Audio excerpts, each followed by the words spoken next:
আজকের অনেক সকাল সকাল উঠে গেছিলাম, গিয়ে মেয়েকে ওষুধ খাইয়ে একটা ওষুধ খাইয়েছিলাম, আর কিছু ওষুধ বাকি ছিল সেইগুলো পরে খাওয়া বলেও রেখে দিয়েছি।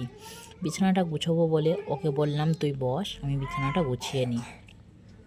এখন বিছানাটা গুছিয়ে নিচ্ছি। আর এই পুতুলটাও সবসময় নিয়ে খেলা করে। ও ভাত খাওয়ার সময় খেতেও যায় পুতুলটা নিয়ে, আর ঘুমানোর সময় পুতুলটা নিয়ে ঘুমোয়। তা আমি এখন ব্ল্যাঙ্কেটে কভার পরিয়ে নিয়েছি। প্রতি বছর ব্ল্যাঙ্কেটটা কাচতে হয়, নোংরা হয়, গায়ে শীতকালে তেল মাখা হয়, তেল চিটে নোংরা পড়ে বলে প্রতি বছর কাচতে হয়। তাই এবছরে কভার পরিয়ে নিয়েছি, এবছরে কাচবো না বলে। তো চলো বিছানাটা ঝাড়ুটা পেরে নিই। ঝাড়ুটা আমি সানসেটে রেখে দিই, কারণ ছোটো মেয়ে ঝাড়ুর কাঠিগুলো সব ভেঙে দেয়, তাই আমি ঝাড়ুটা ওপরে তুলে রেখে দিই। এখন ঝাড়ু দিয়ে বিছানাটা নোংরা ভর্তি ঝাঁটিয়ে ফেলে দিচ্ছি, নিয়ে ওর এক সাইডে বসিয়ে দিলাম। বিছানাটা ঝাড়া প্রায় আমার কমপ্লিট হয়ে এসছে, আর যে ওষুধগুলো বাকি আছে সেইগুলোকে এবার খাওয়ানো শুরু করে দেবো। চলো পরে দেখা হচ্ছে, টাটা।